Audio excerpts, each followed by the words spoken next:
Haiti right now in a state of political upheaval. Protesters have been taking to the streets just about every day for the past several weeks, calling for the removal of the country's embattled president. More than a dozen people have died in outbreaks of violence. A journalist covering the demonstrations executed. This weekend on Facing South Florida, Jim DeFede speaks to the Miami Herald's Caribbean and Haiti correspondent, Jacquie Charles. It actually started last month as a fuel crisis, and I was actually in Haiti at the time, and you started to just see long lines of people just waiting for fuel, could not get fuel, and then that soon morphed into the current crisis that we're seeing with the violent protests, and we are now in week 5, and we're not just talking about protests, we're talking about the fact that 2 million kids have not been able to go to school since September 9th, which is the day that school opened, and a lot of schools have not been able to open their doors. And why is that? Why have the schools not been able to open? Because the streets are barricaded. I mean, there are literally areas in the Port-au-Prince, for instance, that you can't get to because of barricades. There are regions of this country that are now cut off from other parts. You can't go on the road to Cape Haitian because when you get to one area in Cabaret, for instance, they have dug a ditch at a bridge, and so cars can't cross.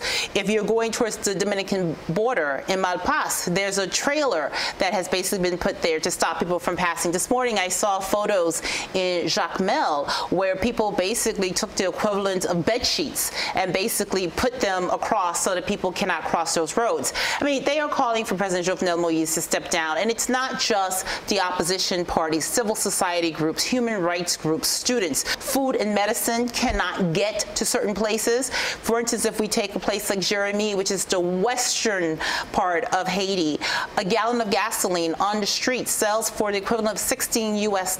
What does that mean? That means that there's no fuel for generators in the hospital, so there's no surgeries that are taking place, there's no lights that are on, you know, nothing is getting through. And those who are putting up the barricades are saying that they're going to keep the barricades up until he steps down, and he's refusing to step down. So well, the biggest issue I feel that he's facing is the issue of corruption.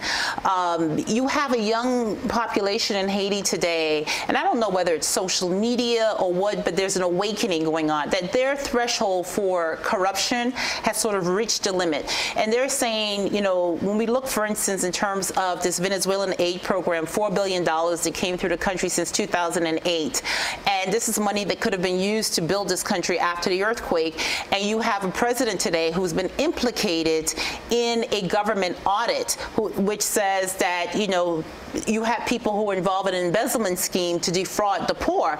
So people are saying, but wait a minute, you know what, we're not going to get any sort of justice here. You were implicated in this, and again, you need to step down. When you hear allegations that Haitian senators are taking bribes, $100,000 minimum, in order to ratify a prime minister who himself has his own corruption controversies, this is when everything sort of popped off, to speak. But let's be realistic on one aspect.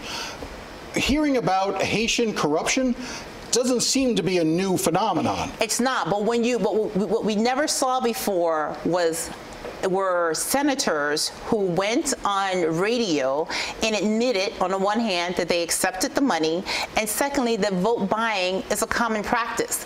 This happened the week of September 16, and that's when things really started to turn. That's when the protests went from a protest about fuel shortages to a protest about, once again, Jovenel has to go. Hear more about the crisis in Haiti this Sunday morning at 8:30 on Facing South Florida with Jim DeFede right here on CBS 4.